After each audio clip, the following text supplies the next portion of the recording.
Okay, जावा catch multiple exceptions. ठीक है, यहाँ पे हम लोग अगर किसी भी कोड में अगर चांसेस होते हैं कि मल्टीपल एक्सेप्शन आए, ठीक है, तो उसको भी हम लोग यहाँ पे हैंडल करते हुए चलेंगे। तो यहाँ पे जो ट्राई ब्लॉक हम लोग लिखेंगे, तो ट्राई ब्लॉक एक भी हो सकता है। ठीक है, ट्राई ब्लॉक हम लोग एक ही लिखेंगे और साथ में हम लोग मल्टीपल कैच ब्लॉक यहाँ पे हम लोग बना सकते हैं। A try block can be followed by one or more catch blocks. Each catch block must contain a different exception handler. ठीक है, so if you have to perform different tasks at the occurrence of different exceptions, use multi-catch block. ठीक है, तो यहाँ पे जो हम लोग ट्राई ब्लॉक बनाएंगे उसके अंदर जो भी कोड होगा, ठीक है, अगर हो सकता है कि उसमें एक से ज़्यादा एक्सेप्शन आए, हो सकता है कि उसमें अरिथमेटिक एक्सेप्शन भी आए, ठीक है, हो सकता है उसमें नल पॉइंटर एक्सेप्शन भी आए, हो सकता है उसमें कि array index out of bound exception भी आए। ठीक है, तो इस प्रकार से हो सकता है, चांसेस होते हैं कि एक से ज़्यादा वहाँ पे एक्सेप्शंस आए, तो उसको हैंडल करने के लिए हम लोग एक से ज़्यादा कैच ब्लॉक्स लिख सकते हैं हम लोग। ठीक है, points to remember, at a time only one exception occurs and at a time only one catch block is execute.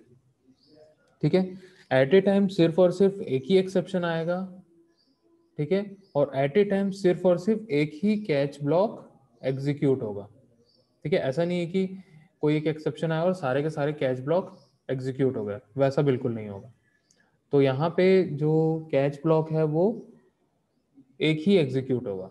ठीक है, एक एक्सेप्शन के लिए एक कैच ब्लॉक एग्जीक्यूट होगा। ठीक है, all catch blocks must be ordered from specific to most general, that is catch for arithmetic exception must come before catch for exception. ठीक है, तो हम लोग क्या करते हैं कि अगर कैटेगराइज हम लोग करते हैं कि हमें पता होता है कि अरिथमेटिक एक्सेप्शन आएगा, नल पॉइंटर आएगा, error index out of bounds exception आएगा। ठीक है, तो वैसे एक्सेप्शन आएंगे तो हम लोग को इस एक्सेप्शन से पहले ये वाला लिखना पड़ेगा। ठीक है, इस एक्सेप्शन को लिखने से पहले हम लोग को अरिथमेटिक एक्सेप्शन या फिर नल पॉइंटर एक्सेप्शन ऐसा हम लोग को पहले लिखना होगा। ठीक है, तो तभी वो कैटेगराइज करके उसको क्या कर सकता है, एग्जीक्यूट कर सकता है। ठीक है, तो यहाँ पे हम लोग एक एग्जांपल देखते हैं। यहाँ पे हमने सबसे पहले क्या किया, एक क्लास बना लिया मल्टीपल कैच ब्लॉक 1। यहाँ पे हमने दिया public static void main string arguments, और यहाँ ट्राई के अंदर हमने एक छोटा सा कोड लिखा है।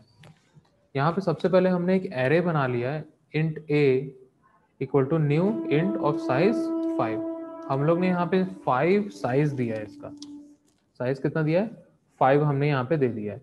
और यहाँ पे a ऑफ 5 इक्वल टू 30/0। ठीक है, a ऑफ 5 यहाँ पे दे रहे हैं, साइज कितना है 5, तो इंडेक्स कहाँ तक अवेलेबल होगा, इंडेक्स होगा 0 1 2 3 4, इंडेक्स 5 अवेलेबल नहीं है। तो यहाँ पे दो टाइप के एक्सेप्शन आएंगे, सबसे पहला तो array index out of bound exception.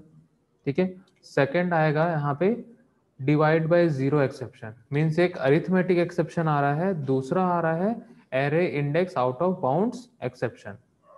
ठीक है, अब यहाँ पे हमने कैच ब्लॉक किस किस के लिए बनाया, अरिथमेटिक एक्सेप्शन के लिए बनाया। ठीक है, यहाँ पे आया अरिथमेटिक एक्सेप्शन ऑकर्स, हमने प्रिंट किया। देन उसके बाद एक और हमने कैच बनाया, array index out of bounds exception. ठीक है, array index out of bounds exception occurs, ऐसा हमने प्रिंट कर दिया।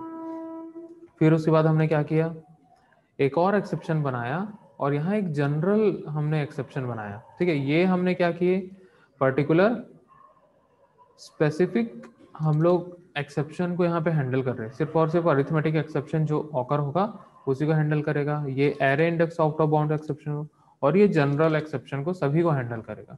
तो हम लोग को पहले स्पेसिफिक वाले लिखने होते हैं, बाद में हम लोग क्या लिखेंगे, जो जनरल एक्सेप्शन होता है उसको हम लोग यहाँ पे लिखेंगे, जो पेरेंट एक्सेप्शन। ठीक है, तो यहाँ पे हमारे पास दो टाइप के एक्सेप्शन आने वाले हैं, एक तो आएगा array index out of bounds exception, दूसरा आएगा डिवाइड बाय जीरो एक्सेप्शन। अब देखते हैं इसको जब हम लोग रन करेंगे तो आउटपुट क्या आएगा। ठीक है, अब यहाँ पे जब ये लाइन एग्जीक्यूट होगा, ये वाली लाइन जब भी एग्जीक्यूट होगी तो सबसे पहले राइट साइड वाला सॉल्व होगा। सबसे पहले क्या सॉल्व होगा? राइट साइड वाला पहले सॉल्व होगा। मीन्स यहाँ पे 30 डिवाइडेड बाय 0, तो वहां पे क्या आ जाएगा? अरिथमेटिक एक्सेप्शन आ जाएगा। अरिथमेटिक एक्सेप्शन आएगा तो ये वाला कैच ब्लॉक जो है वो उसको हैंडल करेगा। ठीक है, तो यहां पे प्रिंट करेगा अरिथमेटिक एक्सेप्शन ऑकर्स। अब ये वाले पार्ट तो एग्जीक्यूट हो गया, अब आते हैं लेफ्ट पार्ट में इसके। ठीक है, ए ऑफ 5, अब ए ऑफ 5 में क्या कर रहा है? असाइन कर रहा है उसको। अब ये ए ऑफ 5 तो यहाँ पे मिलेगा ही नहीं, क्योंकि ए ऑफ 4 तक अवेलेबल है, 0 1 2 3 4। ठीक है, 4 तक इंडेक्स अवेलेबल है, फिफ्थ इंडेक्स अवेलेबल नहीं है। तो यहाँ पे आएगा array index out of bounds exception. ठीक है, तो उस समय ये वाला कैच ब्लॉक काम करेगा। तो सबसे पहले ये मैसेज प्रिंट होगा, उसके बाद array index out of bounds exception occurs print होगा। तो इसका अगर हम लोग देखें तो कुछ इस प्रकार से आउटपुट आएगा। लेकिन जब इस लाइन पे, यहाँ पे इस लाइन पे एक्सेप्शन आया, तो वो सिर्फ और सिर्फ एक ही कैच ब्लॉक को इम्प्लीमेंट करेगा और दूसरे वाले को नहीं करेगा। मीन्स अगर हम लोग मल्टीपल कैच ब्लॉक लिखते हैं और सिंगल स्टेटमेंट में अगर कोई दो एक्सेप्शन आ जाते हैं, तो वो सिर्फ और सिर्फ पहला वाला एक्सेप्शन को ही हैंडल करेगा, दूसरे वाले को नहीं करेगा। ठीक है, तो वो कैच में जाएगा ही नहीं। मीन्स अगर ए ऑफ 5 की अगर हम लोग बात करें तो वो अगर इसमें एक्सेप्शन आया तो वो एग्जीक्यूट नहीं करेगा। ठीक है, तो सीधा एक कैच ब्लॉक को एग्जीक्यूट किया और इस पूरे ट्राई कैच ब्लॉक से बाहर आ गया। और क्या प्रिंट किया? Rest of the code print किया। तो कुछ इस प्रकार का हम लोग को आउटपुट देखने के लिए मिलेगा। ठीक है, तो इस प्रकार से हम लोग क्या कर सकते हैं? मल्टीपल कैच ब्लॉक बना सकते हैं। ओके, हमने यहाँ पे एग्जांपल 2 लिया है, मल्टीपल कैच ब्लॉक 2 हमने एक क्लास बना लिया है। ठीक है, फिर उसके बाद पब्लिक स्टैटिक वॉइड मेन हमने लिखा है। देन इसके अंदर हमने यहाँ पे ट्राई ब्लॉक यहाँ पे बनाया। फिर उसके बाद ट्राई ब्लॉक बनाने के बाद यहाँ पे एक सबसे पहले एक एरे बनाया, int a equal to new int of size 5। ठीक है, साइज 5 यहाँ पे बोल रहे थे, एरे इंडेक्स कहाँ तक अवेलेबल होगा? 0 1 2 3 और 4। ओके, 4 तक अवेलेबल होगा। ठीक है, अब यहाँ पे हम प्रिंट किसको कर रहे हैं? System dot out dot print A of 10 को हम प्रिंट कर रहे हैं। मीन्स हमारे पास 10th इंडेक्स अवेलेबल नहीं है, तो यहाँ पे एक्सेप्शन आएगा। एक्सेप्शन कौन सा आएगा? Array index out of bounds exception आएगा, और यहाँ पे प्रिंट करेगा array index out of bounds exception. ठीक है, यहाँ पे सिंगल लाइन थी, तो यहाँ पे ये वाला कैच ब्लॉक इम्प्लीमेंट होगा, एग्जीक्यूट होगा, और उसके बाद सीधा इससे बाहर आ जाएगा, system dot out dot print L rest of the code. तो कुछ इस प्रकार का हम लोग को आउटपुट देखने के लिए मिलेगा। ठीक है, array index out of bounds exception occurs, फिर उसके बाद रेस्ट ऑफ द कोड। इस प्रकार का हम लोग का आउटपुट यहाँ देखने को मिलेगा।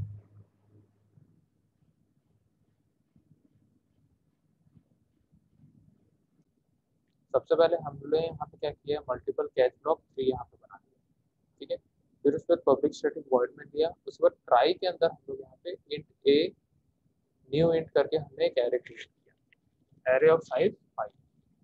ठीक है, तो इंडेक्स कहाँ तक अवेलेबल होगा? इंडेक्स 4 तक अवेलेबल होगा, 0 1 2 3 4। ठीक है, अब यहाँ ए ऑफ 5 को तो 30 ले रहे हैं। ठीक है, अब यहाँ पे कौन सा एक्सेप्शन आएगा? अरिथमेटिक एक्सेप्शन आएगा, जो एग्जांपल 1 में हमने देखा सिमिलर। ठीक है, अब यहाँ सेकंड लाइन में हमने क्या किया? System dot out dot println A of 10। ठीक है, अब सबसे पहले ये एग्जीक्यूट होगा, तो यहाँ पे अरिथमेटिक एक्सेप्शन आएगा, मींस डिवाइड बाय 0 एक्सेप्शन आएगा। तो डिवाइड बाय 0 एक्सेप्शन जब आएगा तो ये वाला कैच ब्लॉक एग्जीक्यूट होगा। ठीक है, ये वाला कैच ब्लॉक एग्जीक्यूट होगा।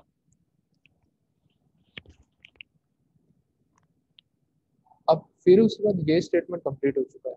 अब उसके बाद आ जाता है ये वाला स्टेटमेंट पे। इसमें एरे ऑफ 10 हम लोग एक्सेस कर रहे हैं, ए ऑफ 10 मीन्स 10th इंडेक्स हम लोग वहाँ एक्सेस कर रहे हैं।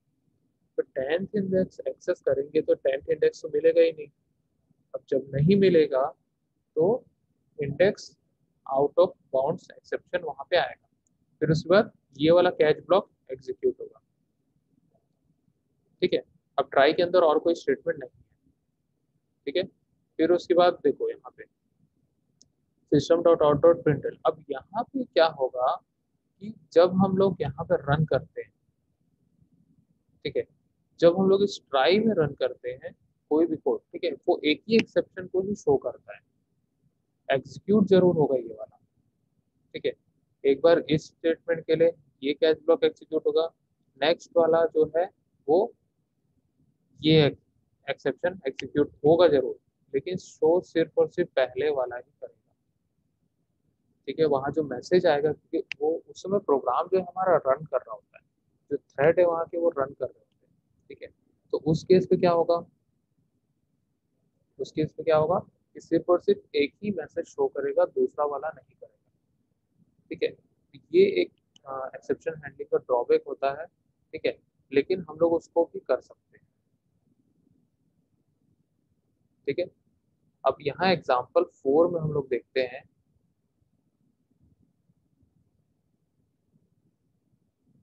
ठीक है, एग्जाम्पल 4 में हम लोग यहाँ पे देखते हैं मल्टीपल कैच ब्लॉक 4। यहाँ पे हमारा क्लास है मल्टीपल कैच ब्लॉक 4। ठीक है, उसके बाद यहाँ पे हमने ले लिया पब्लिक स्टैटिक वॉइड में ट्राई के अंदर सबसे पहले यहाँ पे ले लिए string s equal to null. ठीक है, फिर यहाँ पे हमने लिया system dot out dot print l n s dot length. ठीक है, अब यहाँ पे कौन सा एरर आएगा, string s equal to null. ठीक है, नल पॉइंटर एक्सेप्शन आना चाहिए। यहाँ पे हम लोग क्या कर रहे हैं, एस डॉट लेंथ निकाल रहे हैं। तो इससे क्या होगा, अब एस के अंदर तो नल है, तो उसके अंदर हम लोग कोई भी ऑपरेशन उस एस के लिए परफॉर्म नहीं कर सकते हैं, मीन्स उसका लेंथ भी नहीं निकाल सकते और कुछ भी हम लोग नहीं कर सकते। तो अब क्या होगा, वहां पे एक्सेप्शन आएगा। एक्सेप्शन क्या आएगा, अब यहाँ पे डिफाइन किया गया arithmetic exception, array index out of bounds exception और एक्सेप्शन, ये पेरेंट। ठीक है, तो यहाँ पे एक्सेप्शन कौन सा आएगा, नल पॉइंटर एक्सेप्शन आएगा। अब ये दोनों कैच ब्लॉक तो कैटेगराइज किया मतलब स्पेसिफिक एक्सेप्शन के लिए बनाया गया। अब ये दोनों को छोड़ के वो किसके पास आ जाएगा, इस पेरेंट एक्सेप्शन के पास आ जाएगा। ठीक है, और ये वाला कैच ब्लॉक एग्जीक्यूट होगा, तो आउट में हम लोग को मिलेगा, आउटपुट में पेरेंट एक्सेप्शन ऑफर्स, देन उसके बाद कैच ब्लॉक कंप्लीट, देन उसके बाद rest of the code implement होगा। ठीक है, तो इस प्रकार से हम लोग मल्टीपल कैच ब्लॉक्स बना सकते हैं। जब भी हम लोग एक्सेप्शन हैंडलिंग करते हैं और मल्टीपल एक्सेप्शन ऑकर होते हैं, ठीक है, तो उस केस में हम लोग को वहाँ पे कोड को सेपरेट करना पड़ जाता है। ठीक है, कोड को हम लोग क्या करना पड़ता है, सेपरेट करना पड़ जाता है। मीन्स ये कोड है, क्योंकि हम लोग ऐसे पर्टिकुलर रैंडम कोड नहीं लिखते कभी।